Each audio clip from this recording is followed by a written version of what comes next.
Great. Okay. You ready to go? Hi, everyone. We're ready to go. I'm so excited. We're doing Asia in the luxury market. Brady, are you going to start the video? Absolutely. And then we'll have Margie introduce us. Okay, one moment. I'll just share my screen. One moment. And if you could just put in the chat where you're from and where you want to go.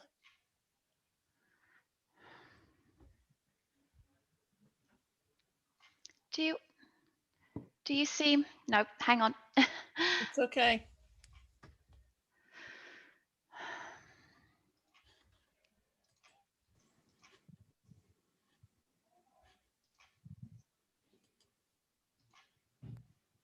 Okay, do you see my screen there now? I do. Yes. Okay. Yes. Great, one moment. Okay.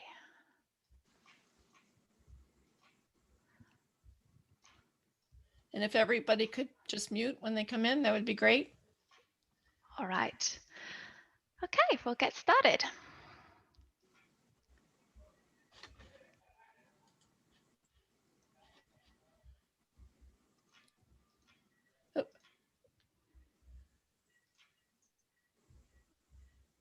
Oh, we can't hear her. You have to unmute, yeah.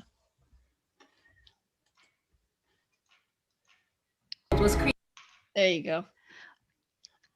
I'm sorry, everyone. I'm so sorry. Technical glitches.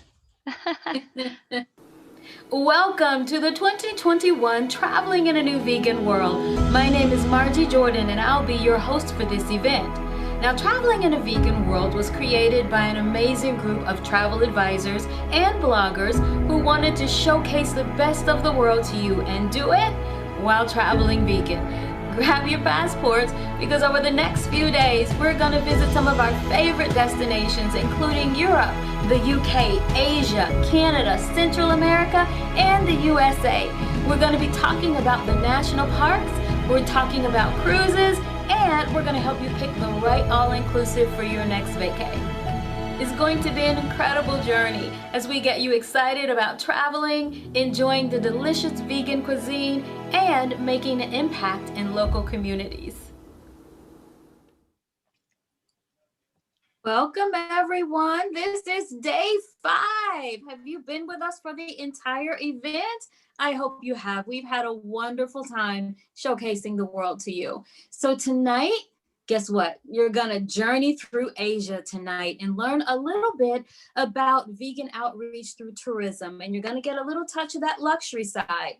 So you're not going to want to miss tonight. We have some amazing presenters for you. We have Bridie Reed, Paul Ayers, Zach Lovas, and Donna Zeigfinger tonight. So I'm going to let them tell you more about Asia. Have a good event, and I will see you at the closing. Yes, thank you, Margie. Margie's from Margie's Travels, and she's a great on-air talent. So I just have a few house cleaning things to talk about. So if you could please mute everyone so we have no interruptions. And please post in the chat box if you have any questions. All questions will be answered at the end of each session. This is recorded and you can watch later, and you'll have access if you belong to the Facebook group. And I'll put the Facebook group link on there for those who are not on there.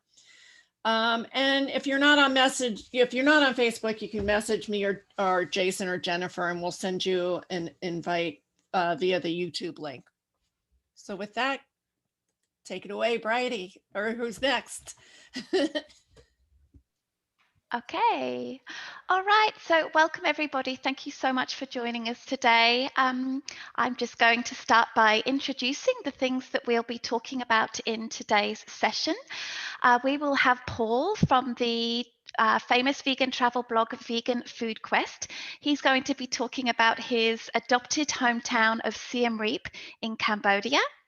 I will be talking about how you might like to advocate for tourism, for veganism when you're traveling. And Zach from Veg Voyages, he's our expert on how we can advocate for veganism and cultural exchange through travel and food. And hopefully we will have some time at the end of our presentation to answer any questions that you might have. Okay.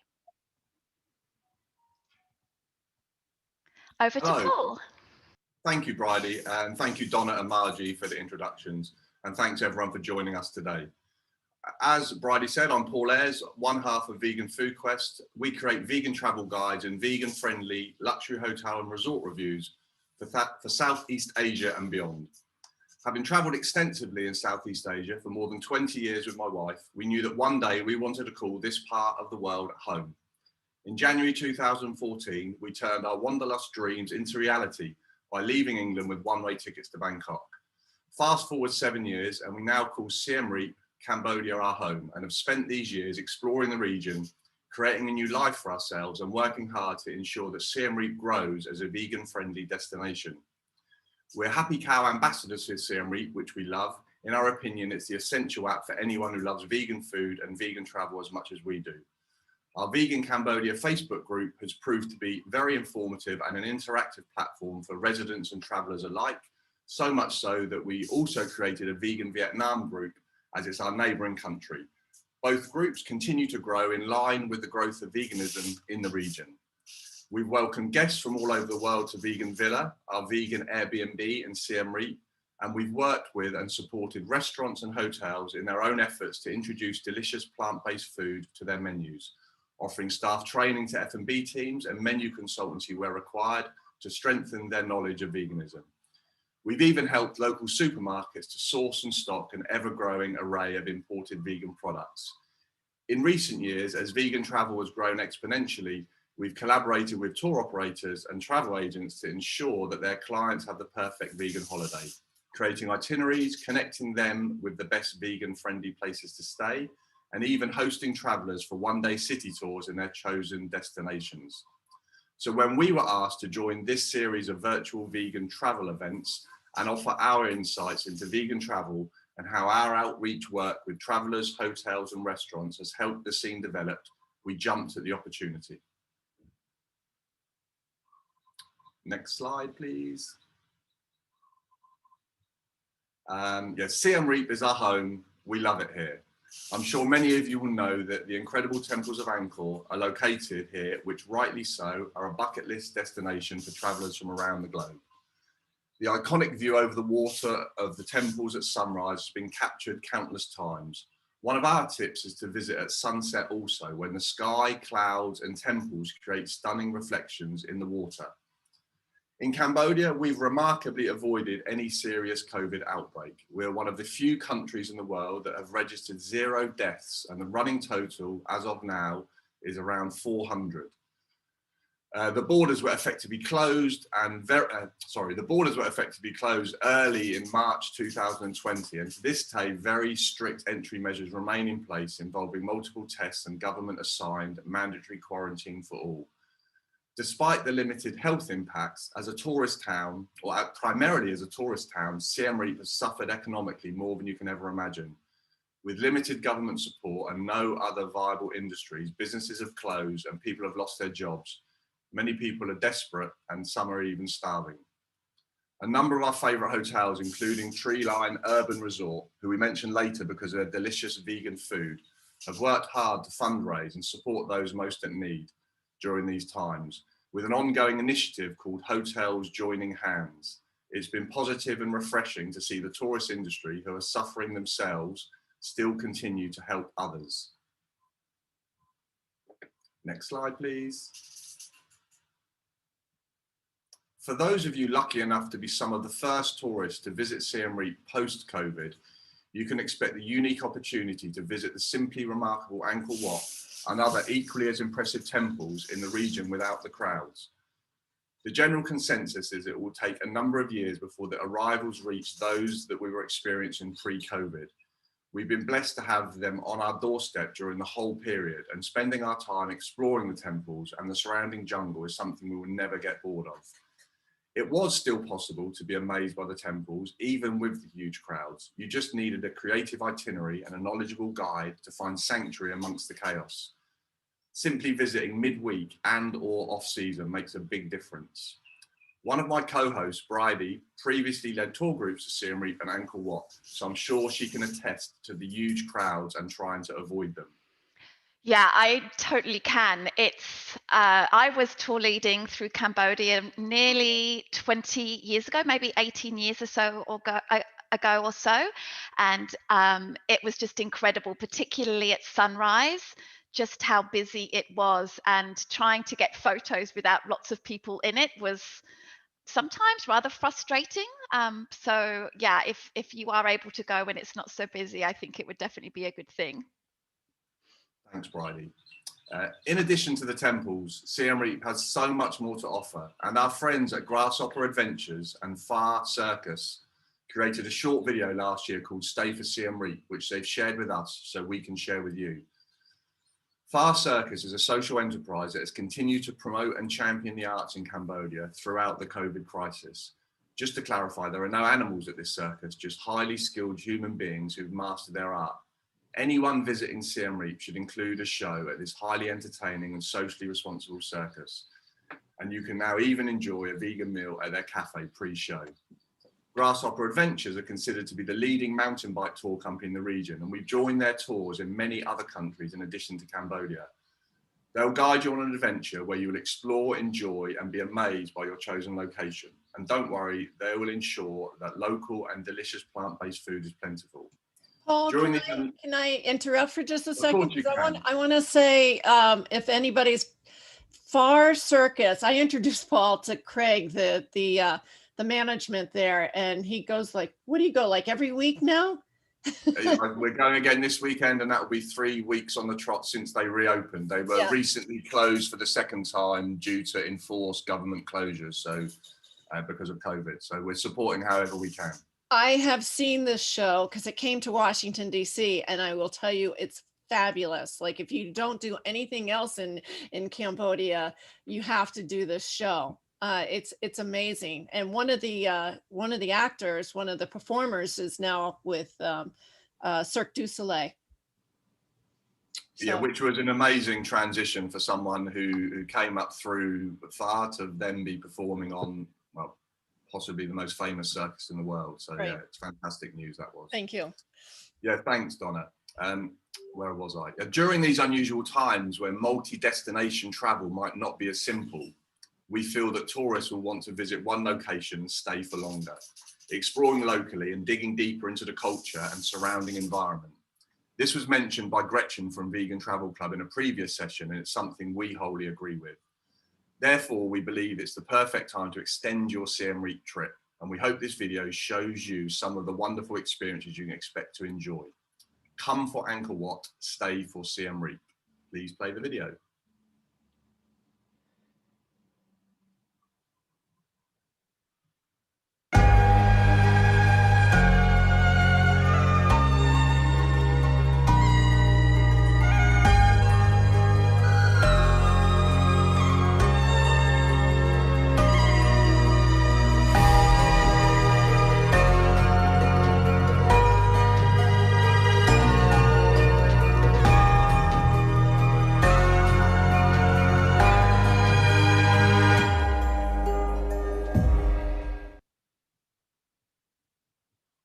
Thank you.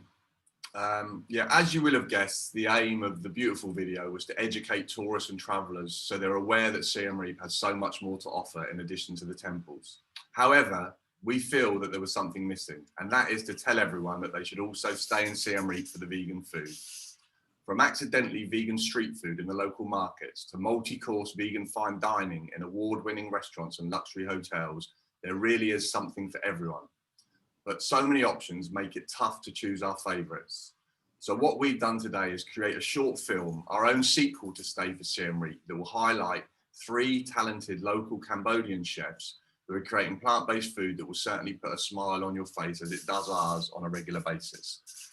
We hope you enjoy our film, and we'd love it if it inspires you to visit Siem Reap one day. It was the least we could do to support these vegan-friendly chefs who continue to create and innovate with their mouth-watering plant-based dishes. So come for Angkor Wat, stay for the vegan food.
I'm drooling again. I'm sorry I didn't prepare people to tell them to have dinner before they come in.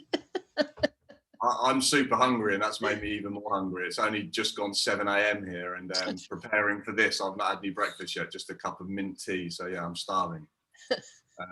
Okay, so what was the best thing about making that video a couple of weeks ago? Well, getting to spend time with my favorite chefs in Siem Reap and eating all of the amazing dishes that were created for the film. I obviously couldn't let them go to waste.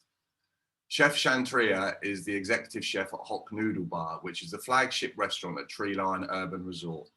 Having been lucky enough to be involved with him and his amazing team from the beginning, as they created plant-based dishes and menus for the hotel and the restaurant, we can confidently say this is now one of the most vegan-friendly luxury hotels or resorts in the region.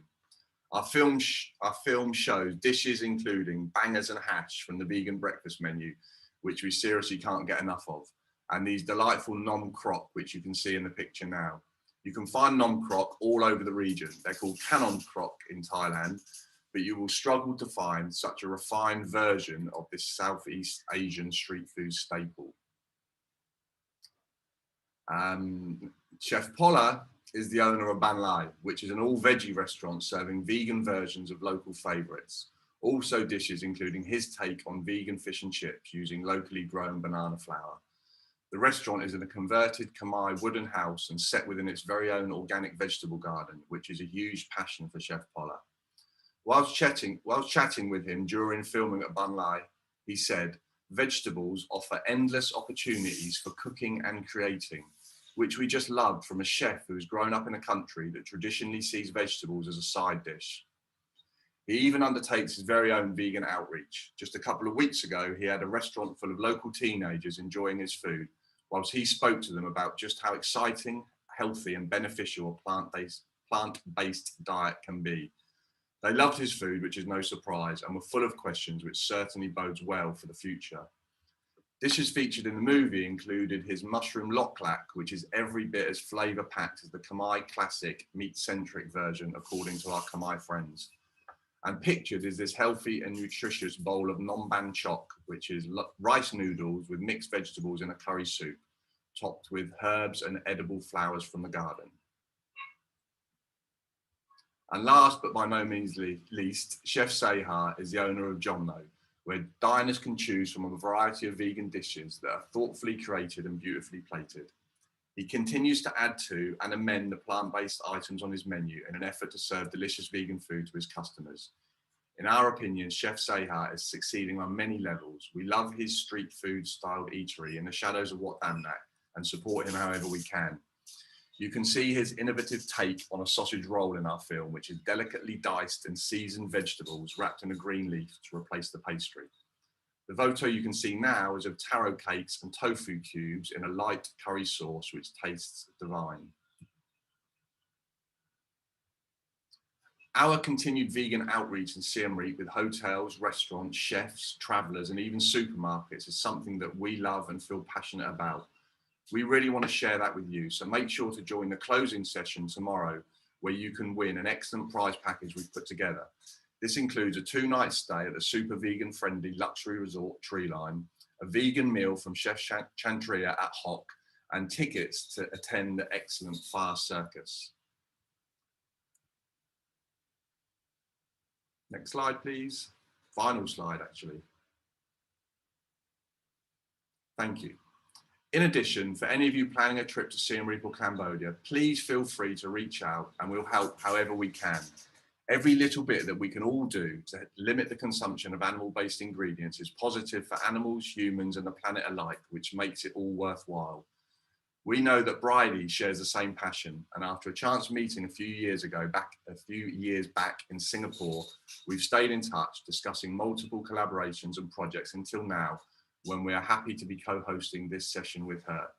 So over to Bridie. Thank you, Paul.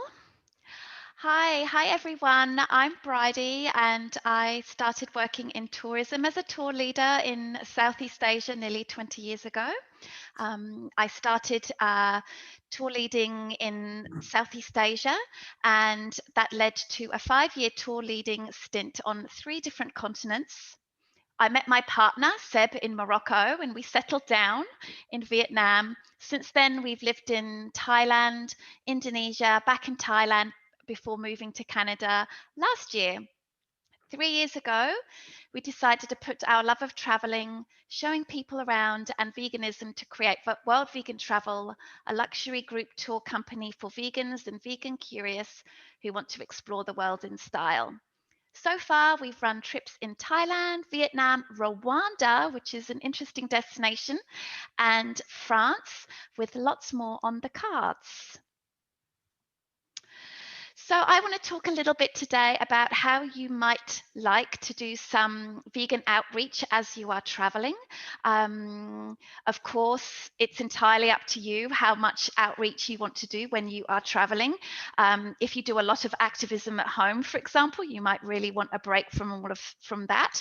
So, you know, these are just lots of ideas. You can pick and choose from any of these ideas that you like, and I also encourage you to think about the amount of time you want to invest into doing any activism or outreach when you go to a place. For example, if you're just staying in a city hotel for one night, it's probably not worth a big investment of time and energy.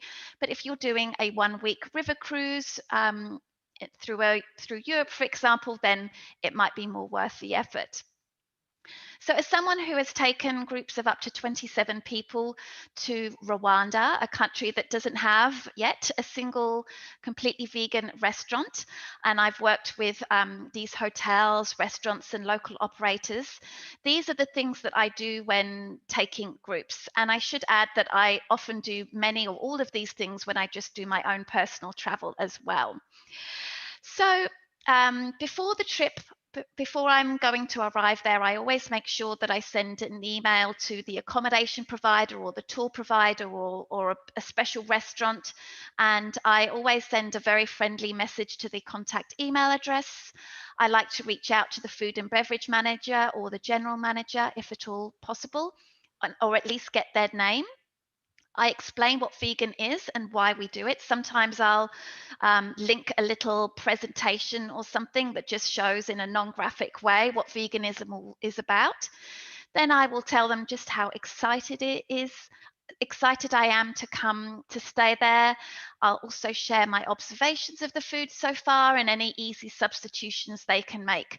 I also like to try to connect them with any local suppliers if I happen to know any. Here you'll see just a little screenshot of like a little email that I might send. This was one that I sent to our French hotel that we used in France. So as you can see, I'm linking to products, linking to recipes, all of these kinds of things.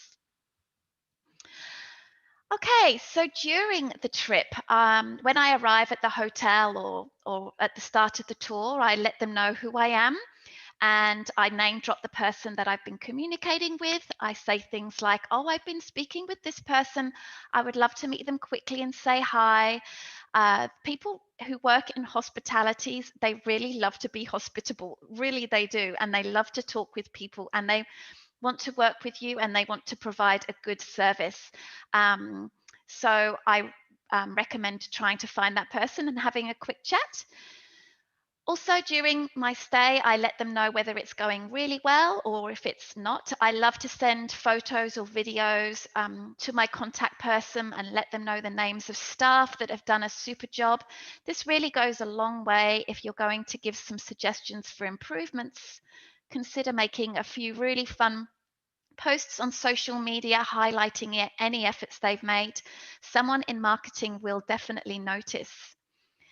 Towards the end of your stay, you might like to have a short meeting with your contact person, ask them how they think it went, suggest how they might change their menu when they do their next reprint, how they might have symbols next to the items, whether something could be made vegan or if something is vegan. You can also let them know if they become more vegan friendly, they could become listed on Happy Cow. Interestingly, I've said this to many, many restaurants and many hotels, and hardly anyone other than vegans know about this app. Once you explain to them that this is a really important app and they will get a lot of vegans who will travel far to visit a vegan-friendly restaurant or hotel, they will get a lot of people coming to visit them. I also explained the incentives on focusing on this. They could maybe even get listed on a site like Veggie Hotels, for example. You might also have some other suggestions as well. For example, do they have brochures for elephant riding in the lobby? What was the mini bear like? Is there a deer head on the wall, perhaps? Explain why this is not great and how it appears when looking through a vegan lens. And this reminds me of a time when I was staying in an Airbnb in Switzerland, in a small village in Switzerland. And it was quite a busy time and there wasn't a lot of availability, but we found this really lovely Airbnb. And when I looked at the photos, I saw that there was this big deer head on the wall. I didn't like it, obviously, but I had no other choice. So I booked this Airbnb. And it was lovely. And at the end, the owner of the house came and talked to me and he was asking for feedback. And I said, well, you know, I almost didn't book this place because of the deer head in the wall. And he was absolutely shocked to think that someone would be put off by this. And, you know, I don't know whether he would have taken the deer head off the wall, but just by saying that, then maybe he might think a little bit about that and just realize how certain things might look to different kinds of guests. And I also make a point of thanking everyone in the hotel that I've had involvement with before I leave, and if I'm able to, give a nice tip. So Paul, I know you want to add something about the elephants, is that right? Or not yet? Not yet. Not yet. I'm sorry. Okay. I can happily just quickly comment and back up what you've said about linking with the hotel as early as possible and as often as possible prior to your stay, during your stay, and after your stay. Of course, prior to your stay and during your stay will help you, and after your stay will help the next vegan guests.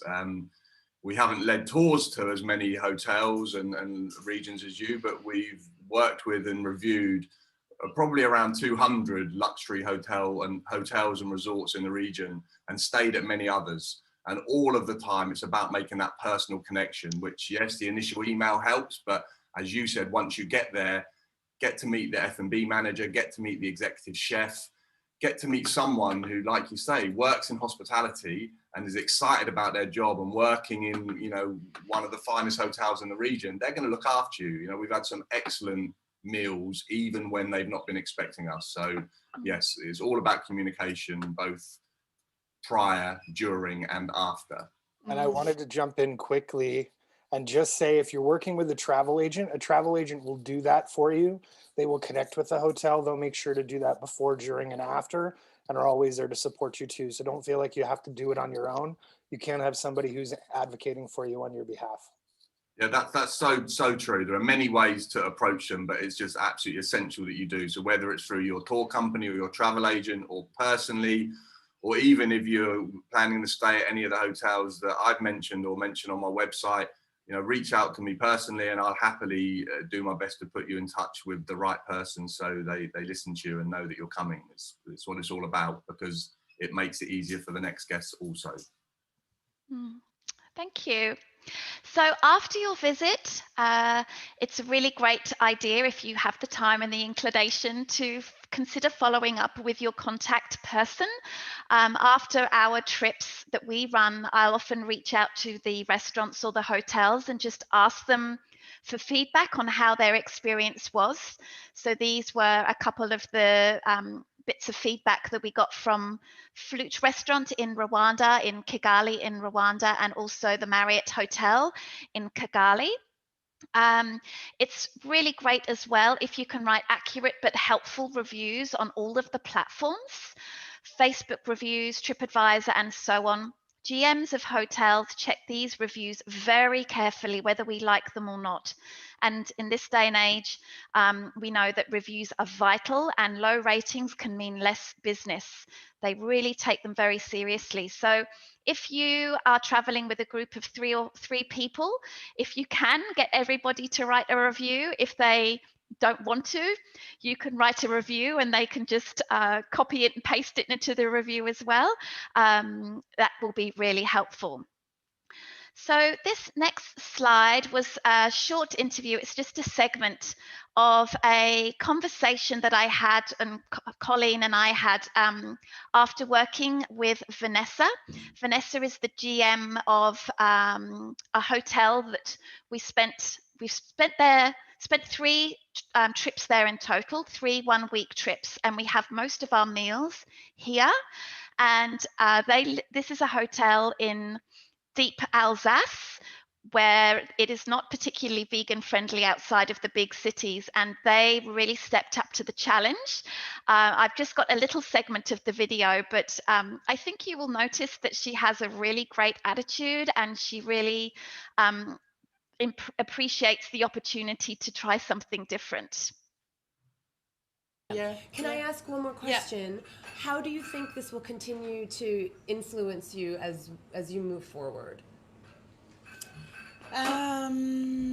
We can see that when the guest is calling, just to make reservation for individual person or groups, they just ask more for vegan and vegan thing. So now we know how to do it. We have the product, we know where to find it. So yes, for us in the region, it's very nice, like for a restaurant like us, to have one menu vegan. Maybe it's the start of something. I don't know. Maybe. I don't know. Maybe we will see in the future. But maybe we will start with these menus. Okay.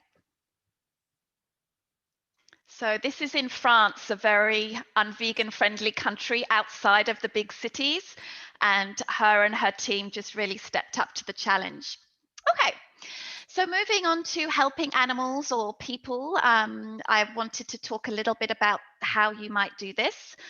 As vegans, we're often very cautious about supporting places that might be inadvertently supporting animal or human exploitations. There are a few ways that you can mitigate the risks of doing this. So for example, you might like to Google something like show socially responsible restaurants in, and then add them to a list. You might also Google sanctuaries and the destination, for example, Google's sanctuaries and Chiang Mai. So, you know, you might create a list of places that you think that you might like to visit. Then, of course, we need to vet them a little bit. And there are a few ways that I recommend doing that. You can check out some TripAdvisor reviews of various attractions. There might be some reviews on there that will give you some insight. You can also check out some sanctuaries, and then also reach out to some local online vegan groups who will be able to tell you whether some of these places seem like they are legitimate sanctuaries or not. They will likely know. So this can help you navigate this possible problem area. I also recommend when you go and visit these places, whether it's sanctuaries or enterprises, social enterprises, really spend some time learning more about them, what it is that they are doing, what would they like to do more of, what projects are they working on. If you want to post on social media, you can make your posts as informative as possible. Tag them, share informative posts that they have made to educate people more about this issue. Make your posts public and tag them so they can share them too. Now, a lot of people tell me that they really worry that they might go and visit a place that could be exploitative. Of course, that's very upsetting for us if we do that, but we can then use our voice to let other people know about it. For example, you can write reviews, you can tell vegan groups in the area so they know about it, you can take pictures. And I just want to invite you to just be careful with any review that you write doesn't contravene their review policies. If you say things like animals should not be kept in cages or animals should be free, your review will not be published and it will disappear into the ether. So this is especially the case with TripAdvisor. So make sure that you check the review guidelines to make sure that what you are writing, which is true, but might not get published. Okay, so this is really a bit of a problem in Southeast Asia with elephant sanctuaries, so-called elephant sanctuaries. There are some amazing elephant sanctuaries out there. However, there are some people, some organizations or companies, I should say, that are sort of jumping on this sort of sanctuary bandwagon, seeing how successful these real sanctuaries are, and they're actually still continuing to exploit the animals, perhaps not with riding them, but they might still be chained up or they might still be bred. So I know Paul and Zach have some words to say about Ellie's too. So I'll pass over to Paul. What was fantastic news just last year prior to COVID stopping the whole world spinning was that you can now no longer ride elephants within the Angkor Archaeological Park. It was simply fantastic news that we'd hoped for many years. Some of you may be aware that this was a common practice with tourists from all over the world and all ages paying their, I don't know how much it was, to ride an elephant up to in and around Bayonne, which is one of the temples within the park. You may have seen in the news about 3 years ago, one of those elephants dropped dead due to heat exhaustion. They're basically chained to a tree at the foot of the temples during the day until someone comes along to ride them. So anyway, after many campaigns and continued pressure on the owners of the elephants, yes, these elephants were owned by a local hotel owner, it was made illegal starting on January the 1st last year. The elephants from the Angkor Park have now been moved to their new home just an hour from Siem Reap called Kulen Elephant Forest Sanctuary.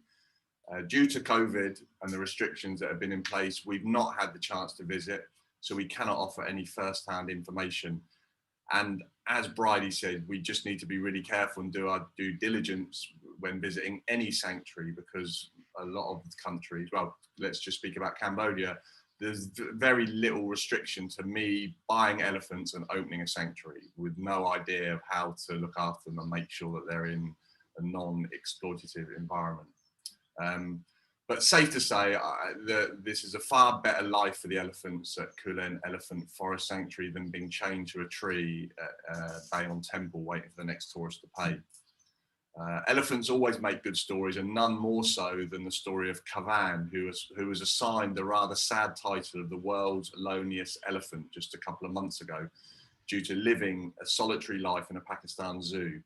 Cher, yes, that's Cher, the US pop star, used her influence and social media reach to champion his cause, whilst Four Paws, an animal welfare organisation, arranged his transfer from Pakistan to a new home at another Cambodian sanctuary.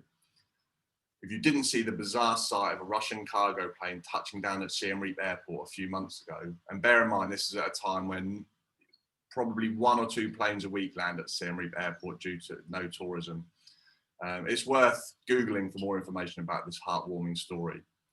Personally, we're big fans of Elephant Valley Project in Mondulkiri, who are considered by many to be Cambodia's premier elephant sanctuary since opening their doors 15 years ago.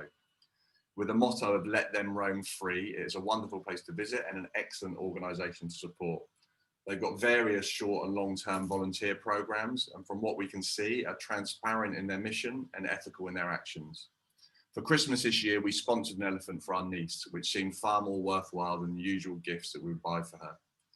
Elephant Valley Project is a long drive from Siem Reap, but for those of you who are planning an extended trip, this would be high on our list of recommendations. Over to Zach. Yes, I just chime in a little bit here. It's good to see there is a lot of positive change slowly beginning to happen on the subject of elephants. For example, in Nepal, animal rights activists across Nepal have joined together to launch a campaign to ban elephant riding and exploitation there. Youth on the front line of the campaign, including, we put up their logo here, the Animal Rights Club of Nepal activists, and they're actually from the Chitwan, where a lot of the exploitation takes place. Their campaign includes setting up a website, which is almost complete now, exposing the conditions of the elephants and actually listing hotels that own them so people can make ethical decisions when booking their hotel. They're also setting up a campaign, which actually has just went on change.org, petitioning and lobbying the government to ban elephant riding and trade officially in the country, as well as promoting the government to assist in setting up a sanctuary, like what Paul was talking about, for all these elephants being used for rides currently. Like Bridie and Paul said, supporting legitimate local animal sanctuaries and welfare organizations really helps out a lot. And there's a lot being done right now by local activists who, like activists everywhere in the world, could really use the help and support. Thank you, Bridie. Thank you.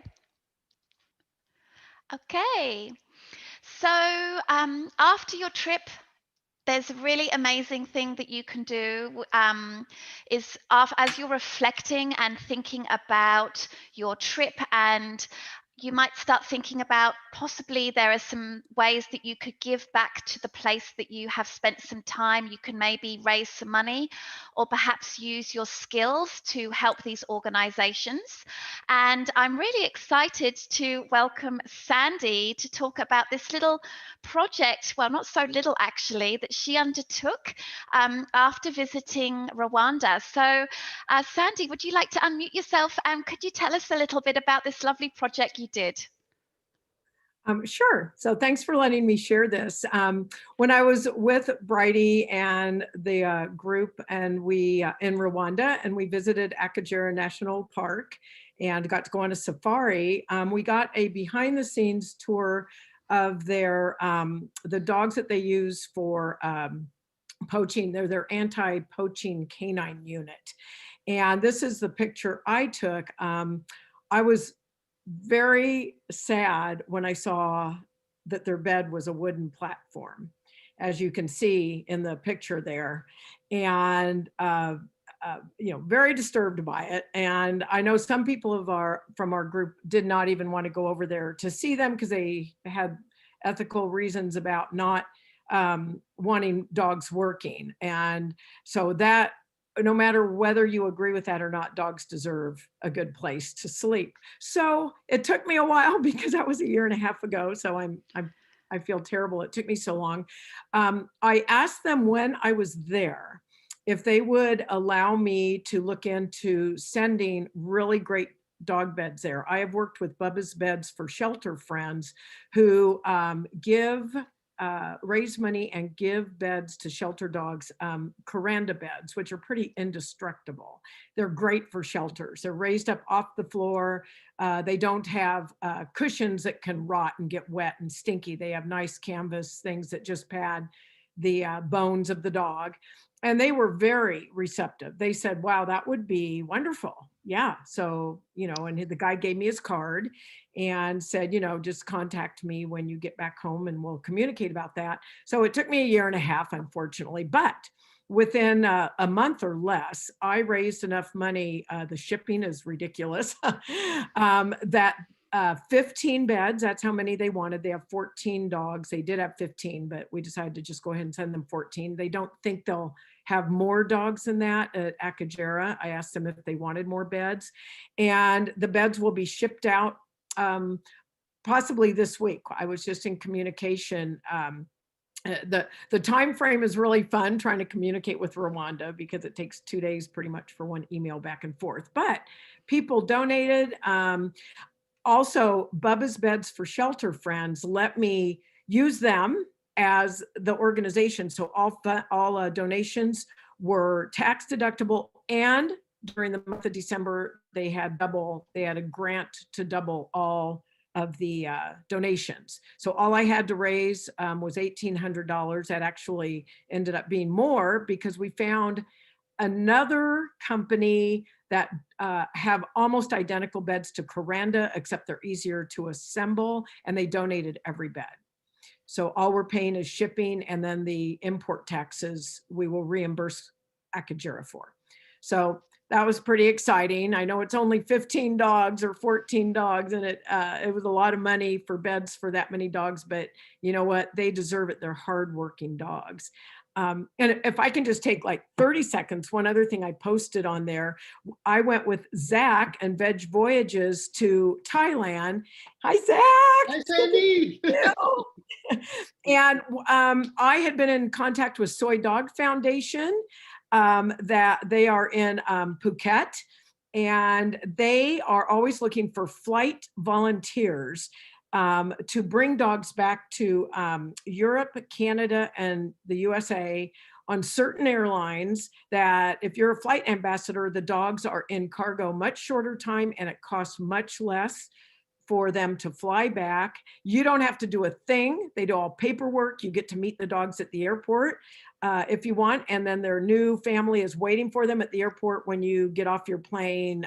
For me, it was in Seattle. And I just got to say, hi, here's your dogs. And we all hugged. So I really recommend anybody going to Thailand. If you're willing to do that, you need to contact them months ahead before you go. And so Soy Dog Foundation. Thank you so much. Thank you, Sandy, for joining us today and sharing your story. It was a really lovely one. Okay, so I just want to finish up by saying that it's very nice when we can be working with hotels to improve the offerings that they have, but really the most impact that we can have when we are traveling is to find local vegans that are doing really great entrepreneurial stuff, or some organizations, or even some individuals that are doing really good things. These people know the scene in their country. They are the people that are going to be able to do really amazing things with promoting veganism or animal rights or whatever cause that it is. This young woman is Citra. She is from Rwanda, and she is making the only homemade soy milk and tofu in the whole of Rwanda. And when I was there with her, she mentioned that she really wanted to expand, and she was thinking about doing a crowdsourcing, a GoFundMe as well, to raise some new equipment. These are things that, if you find out about it and you have the means, you can really support and in very effective ways by finding these people and then helping them out. And lastly, you can also support local organizations. This lovely young woman is Yang Sao. She is a Bhutanese woman that I reached out to and met, and she is just such a go-getter in Bhutan.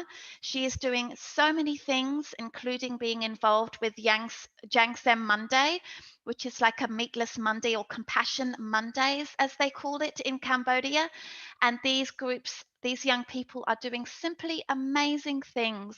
And they really would love to to have any support they can, and they will be very effective with any money that you can raise for them. So I really encourage you to find these people and support them. Okay, so as I finished talking about the importance of supporting local organizations and entrepreneurs in the countries we visit, it's a very fitting place for me to pass the baton of the presentation over to Zach from Veg Voyages, who will talk about how we can embrace local cultures while being vegan and focus on what is already vegan or nearly vegan in many different cuisines. Thank you so much for listening to my part. Over to you, Zach. Thank you very much, Bridie.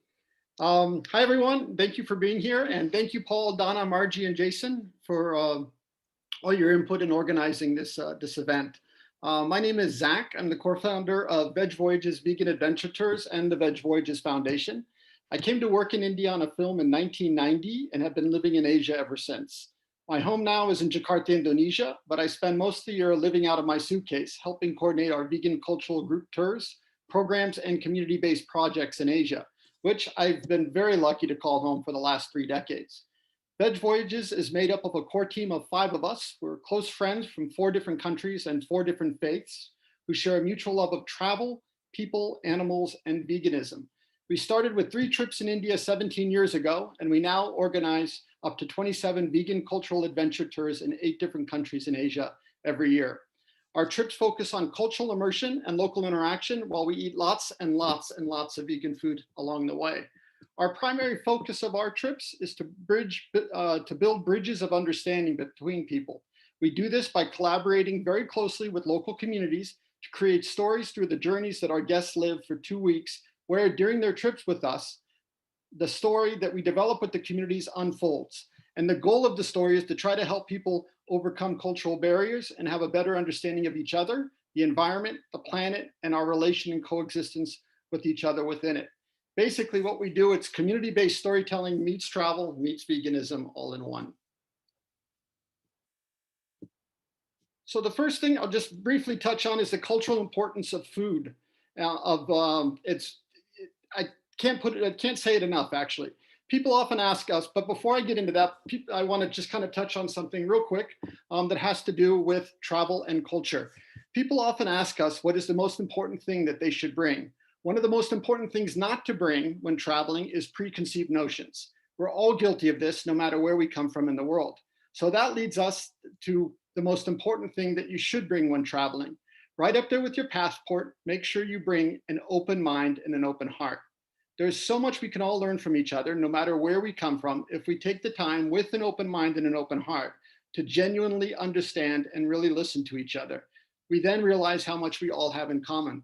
So that's why I put up this quote, as Maya Angelou said, perhaps travel cannot prevent bigotry, but by demonstrating that all peoples cry, laugh, eat, worry, and die, it can introduce the idea that if we try and understand each other, we may even become friends. Also, as is summed up nicely in the 2 other quotes here, food, like language, is really a gateway into other cultures. Their history, community ties, trade, spirituality, you name it, you can see it in people's cuisines. So vegan awareness through travel and food, what does that mean? Well, it's a cultural exchange. Why? Because what do we do at least 2 to 5 times a day when we travel? I like more close to 5 times a day. We eat. Eating presents a wonderful opportunity for cultural exchange. There's a great saying by a noted anthropologist who said, you identify yourself with others by eating the same thing in the same way. There's so much we can learn from each other through food and when we take the time to share a meal together. As a vegan, this gives us a chance to raise awareness in a kind and fun way. It's an opportunity to talk and share in a non-confrontational manner. What do we share? We share that vegan is not about religion, it's not about the West, and it is not expensive, but it is easy, tasty, and economical. And many dishes are just a small step from being vegan, or were traditionally vegan before. Why I say religion is that being vegan or vegetarian is often associated in Asia with religious beliefs. In Indonesia, when I first came there over 20 years ago, people thought I was a Buddhist because I was veg. In Sri Lanka, which is a majority Buddhist country, people thought I was a Hindu, as most Buddhists in Sri Lanka are non-veg, and being veg was associated with Hindus. And in America, my uncle thought I was in a cult, which I think he still does to this day. So travel and food gives us a chance to learn from each other. This is something we can do not just only in a group, but also as an individual traveler. So from group travel, most places that we go to with at Veg Voyages with our guests, with the exception of a few cities, there are no vegan places. There's no vegan restaurants, no vegetarian restaurants. We don't see this as an obstacle, but rather it's a great opportunity. So what we do is we work with local communities who don't traditionally see the benefits from tourism, and many who, up until meeting us, didn't really know much or even hear about being vegan. For our groups, well before our guests come to the country, we work with the local communities and veganize their recipes together with them. In the process, as we learn about their recipes and they learn about veganism, we all dispel some of the myths mutually associated with both of our ways of life. In many cases, as we're veganizing their dishes, they were just a couple ingredients away from actually being vegan. And in many cases, we're originally vegan until pre-packaged seasoning came along. And what do I mean by that? For example, many fried tofu or tempeh snacks that you see in Indonesia, whether you're in Bali or Sumatra or Java, were traditionally vegan, but now it's hard pressed actually to find ones that are not made with some type of chicken or beef seasoning mixed in the batter. To continue a little bit more about one on group travel, when, as you see from this slide, when our group helps out at a sanctuary being developed for orangutan who can't be released back into the wild in Sumatra, our meals are prepared at a nearby convent by some wonderful Batak sisters. There's Sister Florentina, you can see in the photo there. When we first started veganizing Sister Florentina's favorite dishes with her, one misconception she had was that vegan food was more expensive. Another misconception she had was that it would taste bland. But after she veganized the dishes, she saw that vegan food can still be tasty and it was inexpensive. What we both learned is how similar the veganized dishes that we were making was how she prepared them with her family as a child growing up in the village, where her family, like many families, would only eat meat occasionally because it was too expensive. Getting off the beaten track through travel and food gives us all an opportunity to share as well as support local communities and to learn about people through their cuisine and the connection their food has to their history and culture. So just because there are no veg restaurants there doesn't mean you shouldn't go. Please go. And again, it indirectly brings vegan awareness to communities that otherwise would not hear it. Because in these communities, there's no veg fest nearby. There's no veg restaurants nearby either. So then no longer is vegan looked at as a foreign concept, because it shouldn't. Why shouldn't it be? Because as a matter of fact, the concepts of vegetarianism and veganism on many levels, whether it's full or part-time, has been around in practice throughout different communities in Asia for not just centuries, but literally over 1,000 years. Even the idea of making mock meats has been a concept in Asia for a very long time. And I can confidently say, and I'm sure Bridie and Paul will attest to this, that some of the vegan mock meat recipes that have been around in Asia for hundreds of years would definitely give Beyond Meat or the Impossible Burger a run for their money as far as their meatiness and taste and texture is concerned. So all this being said, here's a short video showing a few veganized local recipes and some of their talented home chefs.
So I just wanted to show you, so not only were all those dishes you saw there 100% vegan, but I know this sounds corny to say, but they were very tasty too. And thankfully I had a chance to try all of them. The vegan checklist here, this is just wanted to show a couple examples of vegan checklists we use for our groups. These were created, the ones you see on the screen, for homestays as part of a sustainable tourism community initiative known as the Vegan Trail Program in Nepal. These laminate charts we put up after our training sessions in each of the homestay or community kitchens. These are also being used as part of a local vegan activist vegan sister city program that has now just been started at the last part of last year in Asia. Now, this is something it's not just like reserved for group travel. You can do this as an individual traveler, and we're going to give you a few tips in the coming slides on how you can do that. But before we get into those slides, I just wanted to cover a few key tips that we'd like to give before we get into actually kind of the methodology behind veganizing food. First, don't be afraid to talk with a smile. Who doesn't like a smile? I put smile in big caps here because it's so important. A good starter is then, sorry, going to be a little difficult, then say this with a smile. Then when people realize what you're asking, it's not difficult compared to what many other people demand, trust me, and you ask politely. Then follow the Big 8 slide, which we'll get into shortly. At restaurants, look over the entire menu, not just the veggie section. And because there's a veggie section, don't take for granted that the veggie section is actually vegetarian, much less vegan. If staying for some time, you can introduce the chef to local substitutes, which you can actually pick up at the local markets in the countries you're visiting. If you're coming back, leave the substitutes with them. And then when they come back, the chef already has it, they understand your dietary requirement, and they start making some great dishes using those bases. And if they do a great job and they're enthusiastic about it, like Bridie said earlier, don't hesitate to post about them on the veg socials and websites. Also, put away that bag of nuts.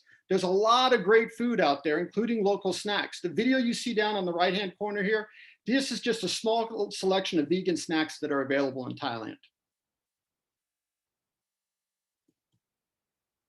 So how to do this? Well, buy and bring local bases. Don't bring them from back home. You can actually buy them locally. Some cuisines use a lot of pre-made sauces and pastes, a lot. This is especially true in Southeast Asia. These bases can include anything from fish sauce, meat broth or seasoning, shrimp paste, oyster sauce, you name it. Picking up some of these common bases locally works well for if you're staying at a homestay, a guest house, resorts, a liveaboard, dive boats, and our favorite, at nearby local food stalls. You can get these bases in the city you arrive in. So right when you arrive in that country, you're usually going to be arriving in, obviously, in a big city.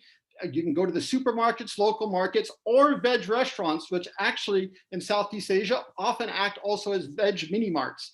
And we recommend there you can buy the sauces or these bases that are vegan, and then bring them with you before you head out.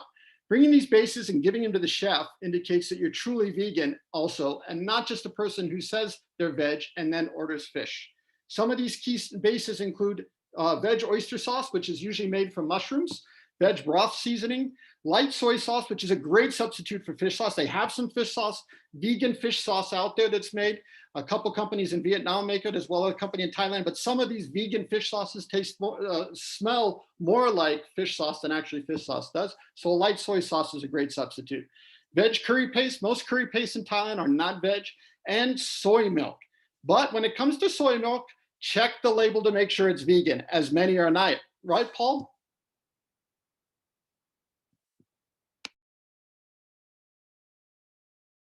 Paul, you need to unmute yourself. Hi, Paul. He's Sorry. muted. Okay, I'm back. Paul, you made this great photo at the market there. You got to talk about it, please. Thank you. I was talking, but no one was listening. Okay. Yeah, soy milk in Southeast Asia is dangerous for vegans. I bet you've never heard anyone say that before. Well, we believe that many vegan travelers presume it's suitable for vegans and contains no animal-derived ingredients, as you'd expect. Well, they'd be wrong, as many soy milk brands in the region contain a small amount of dairy. Okay, maybe not dangerous to vegans, but certainly very disappointing to say the least. Lactosoy are one of the most widely available brands, yet only 2 of their 7 soy milk varieties are actually vegan. For example, the most common product is the original in the blue carton on the left is not vegan, but the high calcium variety on the right in my picture is vegan, and the small yellow and red symbol with Chinese characters denotes this. Therefore, reading the ingredients and knowing what these symbols denote is essential. And that brings us to getting to know your signs. In Southeast and South Asia, there are overlaps in product distribution, especially now. So it really helps to get to know some of the key veg signs. This is becoming more and more common. You'll find that Thai products are now readily available in Laos, Cambodia, Malaysia, Indonesia, and now even in the bigger metros in India and Nepal. Indian products now you can find in Nepal, Sri Lanka, Malaysia, and so on. So getting to know just a few of these key veg signs, which you can find in the products, is very helpful. So at the top left, this is actually the J symbol in Thailand. So the thing that looks like the 17 there is actually a Thai script for vegan food, or J food, and it's used on a lot of packaged local food. So many Chinese Thai people practice a vegan diet on certain days of the month, and for 8 or 9 days in September and October. There are even some Buddhist sects, like the Santi Asoks, that are completely vegan. And during that vegetarian festival, many, many more shops and food stalls will convert their menu for the festival. And you will see flags with this little sign all over the country. On the top right of the slide, you can see the J Chinese character. The colors of the Chinese J symbol, as you can see, are identical to the one in Thailand, which makes it very easy to spot. In Cambodia, we end up with imported products that display both the Thai and the Chinese versions of this very helpful symbol. Spotting a new product in the shops with one of these yellow and red symbols always makes me happy. Me too, Paul. So the two green symbols you see at the bottom, one is the Indonesia recently started a vegan certification process, which was actually initiated by the Indonesia Vegetarian Society. This is actually a very thorough system that they have. It includes actually going to the manufacturing plant and inspecting it, and then they actually lab test the products. This is being rolled out on a larger scale now in Indonesia, and you'll start to see it more on products made in Indonesia. Now, India's vegetarian symbol, it's not a vegan symbol, but what we like to say is the green dot you see there, it's to read the product. So it gives you the green light to read the products, but not necessarily to eat it. Again, because it's for vegetarians, not vegans. But because of the many languages in India, products in India in general, all the labeling is done in English. Or at least if it's done in Hindi or in Tamil, you'll also have English on there so that the product can be distributed throughout the country, because English is the bridge the gap language. So when you see the green dot, then you can go to the label and say, okay, cool. I can read it and see, is this not just vegetarian, or is it just vegetarian, or is it also vegan? Now, conveniently, in India, this system is also used and seen on soaps, shampoos, toothpaste, and even booze. If you go to their wine shop, which is like a liquor store, you can go see beer, wine, and hard alcohol actually will have the green dot on there. There is actually a vegan certification symbol and system developing in India as we speak, and we're hoping to see it soon. So once you get to know your symbols, these are some key ones to learn out there, then we got the big 8, what we say. And these are 8 simple tips to keep in mind to help you along your vegan trip. Okay, it actually spells out to be learning. The first one is language. Like we just said, learn the symbols as well as learn the local veg phrases. You can find these phrases easily online, either at happycow.net, in the Veg Passport, or on Google. Include actually having the local translation on your phone in local script, or have it written down, as this helps sometimes when the tonal pronunciation isn't exactly on. There are many other resources now, including translations apps, but some of them are not actually right on. So try them out, whatever verbiage you get, try it out at a local veg restaurant when you get there, and just to double check to see if the terms are correct. For our guests, actually, we give them on arrival, because we do daily language lessons. So one of the first cards they get is actually the whole breakdown on words that they can use. And this one is not laminated yet, but this one actually has then the Laos script. This is for Laos. Okay. Now, the next part is accept, and this is the key. If there is no other choice and nothing else is working when you're trying to communicate, never just say, I don't eat meat. This will not make a dish vegan. It will be a dish that may not have meat, but it may have meat broth, fish sauce, oyster sauce, shrimp paste, ghee, milk, eggs, butter, or any combination of the above. So unless you're there's nothing else that you're saying communication-wise and it's not working, don't just say, I don't eat meat, okay? And the next one is at restaurants, avoid curries, okay? Gravies, sauces, dishes, and soups. I know this is bad news to say. unless you are at a vegan or vegetarian restaurant, or you are certain that what the base is made of. I know this is a bummer again, but a lot, and I mean a lot of curries, and this goes for also in the US, sauce-based dishes, pastes, and gravies are pre-made, as is the normal industry practice at restaurants. So the non-vegan ingredients can't be taken out, okay? If you order a dish they can make from scratch, only then can you actually make sure that it's absolutely vegan. So point forward, while vegetarian and vegan food has a really big history in Asia, it doesn't always play out that a food that looks vegan will be vegan. So as Zach mentioned before, it's a really good idea to take some written language to help you with those questions and be specific, because oyster sauce, fish sauce, meat broth can really creep into your dishes. Number 5, there's a lot of very tempting street food or hole in the wall food, these very small, basic, very cheap eateries where they have a lot of prepared food. Often it's prepared for people to grab a bit and take it for their lunch to have at work. But these dishes, they will often have shrimp paste or oyster sauce. However, there are a lot of vegan hole in the wall places, or J hole in the wall places that are vegan and worth checking out. These are excellent and super cheap as well. Number 6, if you are ordering salads or sambals, a lot of Southeast Asian salads are so incredible, really great texture, very spicy often, and much more than just lettuce. These items, as well as sambals, will often have fish sauce in. So if you can get them prepared, which is commonly done, it's very common practice to prepare something to someone's taste. You can often get this made for you, although there could be some cross-contamination, of course, but it depends on how you feel about that. And then on to number 7, using the net to research with your trip is not only essential, but I find it lots of fun. As I mentioned previously, Happy Cow is a go-to resource I'm sure you're all aware of, where you'll find up-to-date reviews for the best vegan spots in town. In addition, there are some excellent vegan travel blogs and websites with a wealth of vegan travel information. Of course, you should check out Vegan Food Quest if you're coming to Cambodia or Southeast Asia. Also, make sure to bookmark The Nomadic Vegan, which is the work of our friend and fellow panelist, Wendy. And number 8, every country have their own pastes, and getting to know the pastes and sauces and stocks that are used throughout multiple dishes, so that, I've lost my track there, apologies. What was I talking about? Yeah, getting to know the stocks and sauces and pastes of each of the local dishes is very important, and rightly one of the big 8 rules. In Cambodia, you will almost certainly find fish sauce, prahok, which is fermented fish paste, and chicken powder, otherwise known as chicken stock, in almost all dishes by default.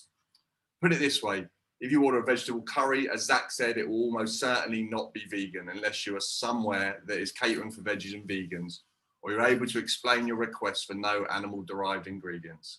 And that's why number 7 is so important. You really need to do your research on the net before traveling. Okay, just a quick side note before we move on to the last slide. With all the above being said, it may sound difficult, but trust us, it is not. It just takes a little getting used to, and it is well worth it. And though the idea of plant-based food has been around a long time in Asia, the term vegan is relatively new, but it is beginning to be seen and heard a lot more than it was just a few days ago, or a few years ago. And this is a good example of it is the Himalayan Vegan Festival, which is one of the prizes for this webinar. And it's 3 days, 3 nights patron pass package to the event. Both members of the Meatless Monday that Bridie was showing earlier, and also the team at ARC, the Animal Rights Club in Nepal, that's at the forefront of banning elephant ride and exploitation. You saw on the slides earlier, they're all part of the organizing committee. A lot is happening on a grassroots level for veganism in Asia right now, and local activists, including many youth, are taking the lead. So on to the last slide. One last note, and this is very key. Empathy, as it is defined in the dictionary, is the ability to understand and share the feelings of another. For many, this is what prompted us to be vegan, when we could see, feel similar attributes in animals that we related to ourselves, such as the feelings of suffering, happiness, compassion, fear, sympathy, love, sadness, joy, and pain. Now, as much as ever before, as the planet nears 8 billion people, the same could be said. We need more empathy within our own species too, between cultures and between people. And what a great opportunity to practice this through travel and food. Thank you very much, very, very, very much for your time and patience this evening. We much greatly appreciate it. We have some questions. And I think Jason and I are going to split the questions. And there were some comments as well, which just probably need to be talked about. A couple of people asked about the Cambodian reel. I mean, how much is it? Do you know what the currency conversion yeah, I is? can take that. It's around 4,000. I actually changed some yesterday and got 4,070. Okay. The only benefit is that you get slightly more real than they'll give you in the shop. You can spend dollars more or less everywhere, but they will often, especially in the bigger shops, give you an unfavorable exchange rate. So there is some benefit. Bring dollars and then change some dollars so you have local currency as well. It certainly helps in the local market. Yeah, so. Okay. And before we end this too, I want people to know that you really want to watch all of the videos, because that's going to be a part of the contest tomorrow. We're going to have some pop quizzes. But so the second question, and then I'll let Jason take over. How much, this is for Paul, how much would a meal at a fancy hotel restaurant cost? Cambodia offers incredible value for money. The best hotels in town run far less than even their Thai and Vietnam neighbors, and certainly far less than the States or Europe. To give you an example, at Treeline Urban Resort, which I spoke about, most of the mains on their vegan menu are $7 or $8. So a meal with wine for two of you would probably be around $50. Bottle of wine, 20 something, and your meal $15 odd each. So it's very reasonable. And just one other point, there's the only restaurant in Cambodia that's found its way onto the San Pellegrino top 50 restaurants in Asia list. They have a 8-course vegan degustation menu, and it's $26 US, which is it's ridiculously cheap. So the food is incredible value for money, even in the best locations. Cheaper for me to go there than stay here right now. That's what I was going to say. So I'm going to pass this off to Jason for a little bit, but I do see some of my clients here. I see Eric and Alyssa Free, and who else is here? I got the Strelos. So hi. Anyway, Jason, go ahead. Good to see everybody. So I'm just going to run through some of the questions that we had in the chat. If you have any questions, feel free to keep adding them. We will ask all the questions and get you your answers. First one comes from Catherine. She was wondering, is it correct that Wat means place of worship in terms of Angkor Wat? Yes. Fantastic. Thoy wants to know, are there any vegan buffets now, or was that only pre-COVID? Would that be for Bridie? Because Thailand. I think that was for you, Paul, in terms of Cambodia. Okay, there really are very few vegan buffets here. We don't have the same sort of J buffets that you would find in Thailand, and the only buffets that were here prior to COVID were at some of the expat-facing or Western-run restaurants, which were very good, some great vegan barbecues and vegan buffets, but sadly to say, they're all not operating at the moment. Siem Reap is more or less on shutdown, other than the expats that choose to call it home. But they'll be back, I'm sure. I hope so. I think that's what we're all hoping for. And Zach, what about in Thailand? As far as vegan buffets? Yeah. Yeah, you have buffets that it's technically, if they're J, then they're falling into being vegan. You have to be careful at some of them because they'll also be mixing in. But yes, Bridie, I think you would say the same where you were in Thailand. Sure, yes. I've talked a little bit about those hole-in-the-wall restaurants. These are essentially like a buffet because they are so cheap. These places, they'll often have the choice of maybe 20 different dishes, and you don't help yourself. You point to the things that you want, and it'll be like, gosh, 40 baht a plate. So it'll be like $1.10, $1.20 for a plate of food. And then of course you can go back and get some more. So it's kind of like a buffet really. And there are several vegan hotels as well. I'm thinking of some specifically in Chiang Mai, and there are also, I know Paul has a lot of these listed on his blog, but there are a lot of places. I'm thinking of the Everson in Hua Hin, which has an amazing breakfast buffet as well, which has a huge vegan section. So definitely there is, but I don't know whether things will be quite the same with COVID, with buffets. I think buffets have sort of fallen out of fashion for a while. I could be wrong, but that's my hunch. And I think that was one of the reasons why that was asked, because a lot of buffets have gone by the side. But what you're discussing, where you pick out what you want and they give it to you, is probably going to be the way to go these days. Bridie, I love to pick and choose vegan restaurants. Yeah. Restaurants I love them. Yeah. I'll just quickly add, Bridie, sadly, Everson Hua Hin is currently closed. Oh. Which is, I'm pretty sure it'll be back. They're probably taking the opportunity to rebrand and renovate, ready for when tourists come back. But yeah, it's a great option if and when it does reopen. Yeah, they even have an incredible cooking school too, or did. The cooking school is phenomenal. Hopefully we'll be able to see them start opening up again soon. Yes. Yeah. Question from Judy: how do local folks in Cambodia, etc., react to your veganism? She stated that she knows the French are quite skeptical. Same for the Italians, but they're gracious about it. So she was just wondering what the experience is like in Asia. You know, they're interested. It's certainly not as common as it is in Vietnam or Thailand, where you can find a whole group of vegan eating locals in whatever location you are. That's really not the case in Cambodia. And there's a little bit of perhaps going back to the troubles the country has faced in recent years, where they couldn't afford to eat meat and they couldn't afford to eat fish. And then they see vegans coming, or foreigners or visitors choosing not to eat fish and meat, and they're somewhat confused because for many years they couldn't afford to and now they can. Why would we, when we can afford to, choose not to? So back to the outreach thing, it's just about trying to talk and educate and link with as many people as you can, and slowly it's becoming more understood. And I think Ban Lai restaurant, which I mentioned back in my part of the presentation, when there were tourists in town, it was 90% or more tourists in his restaurant, and he was selling a lot of banana flour fish and chips. Now there are no tourists here, so he has 95% locals. He's changed his pricing. His whole menu is now in Cambodian riel instead of dollar. It's cheaper, and he has a whole host of Cambodian dishes veganized, where people are coming to eat them and being amazed and surprised at how delicious these alternatives are.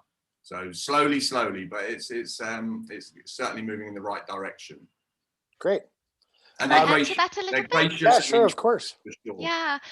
So speaking about Thailand, because of the religious connotations of in avoiding these kinds of dishes, what I have experienced, and whether people are just being polite, because people are very polite, that there is really, you definitely get this idea that this idea of making this choice is something to be respected, because it's considered of like a level of sacrifice. When I talked about, you have these vegetarian festivals and you have these times when you don't eat animal products for certain days of the month, this is considered something like a little bit stoic, let's say. So often it's when you explain that you are vegan or J, if it's just quicker and easier to say that, it's often met with, oh, wow, that's amazing. You must be very strong. Okay. Yeah, I agree. And they're very friendly and supportive. So there's not that sort of disdain that you might get in other places.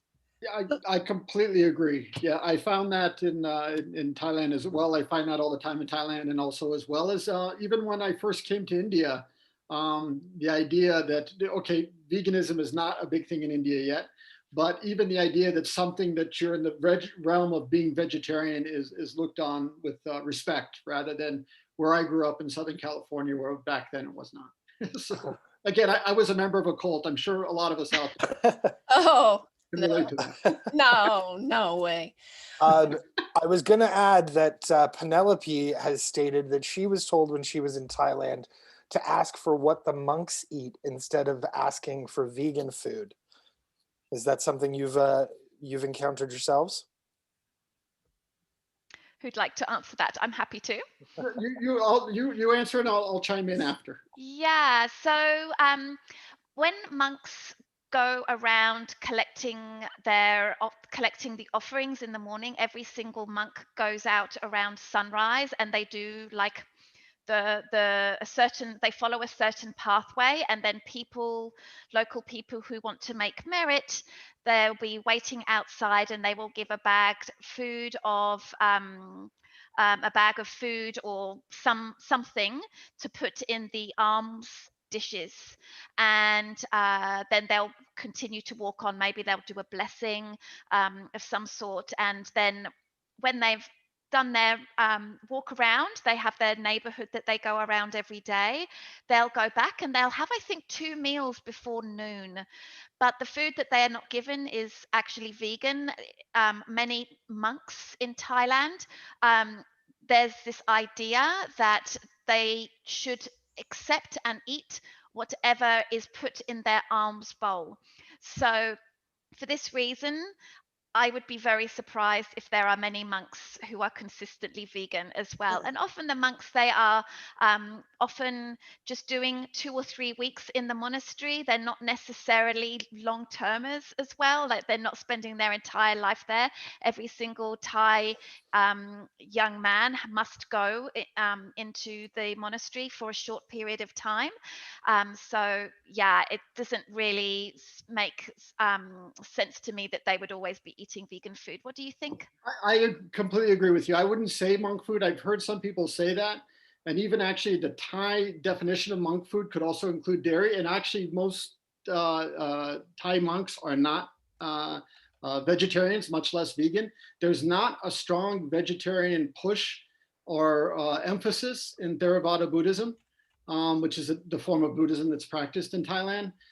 So the safest way to say is J. Like Bridie had brought up in the characters, that then they'll understand what J means.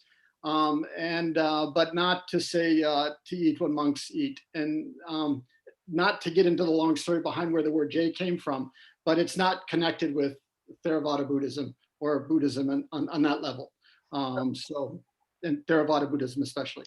So I wouldn't say I wouldn't say for say monk food. I would say J is your safest bet, and most people, especially in the cities and the metros, will understand in Thailand what that means. That's great. This So is exactly why we're having this conversation. We just have one more question. I'm going to combine it actually, because it was something I was looking at. There was somebody who, and I don't know who it was, who was saying, and we actually have to let you guys go at this point after this question, but there was somebody who said, is there an easy way to determine whether any given sanctuary truly has animal welfare and ethics in mind? And the thing that I was also adding to this is that I remember that TripAdvisor no longer promotes elephant rides. They don't promote animal events anymore, apparently. That happened a couple years ago. So I would say, want to respond to that? I'd quickly add, I'd sadly say there's no easy way. It's just an absolute minefield to try and digest the information and speak to the relevant people and do the research to try and find out. And no, it's very, very difficult. And I've had, arguments and debates with other vegans and other travelers where one of us has believed one place is doing the right thing and the other has reasons to believe that they're not.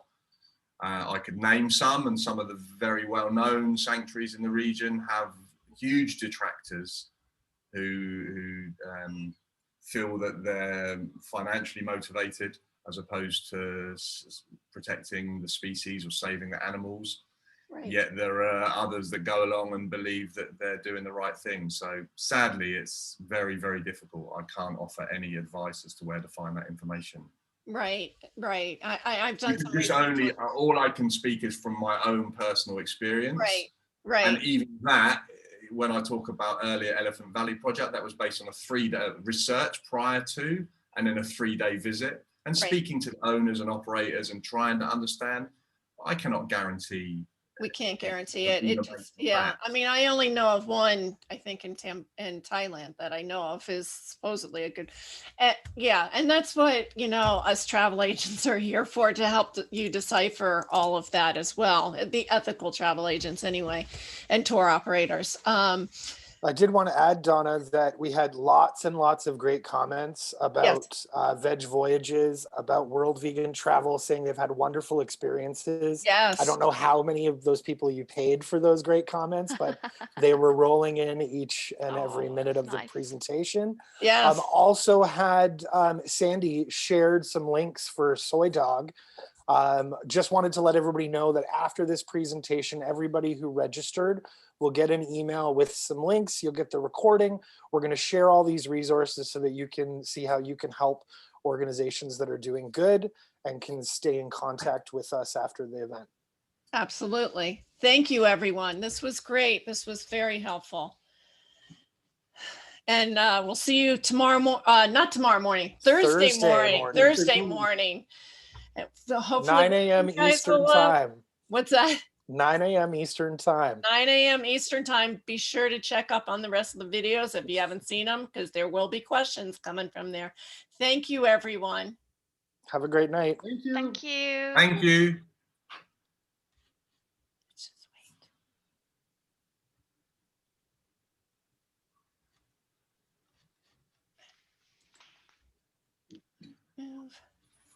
Yeah, almost done here, guys.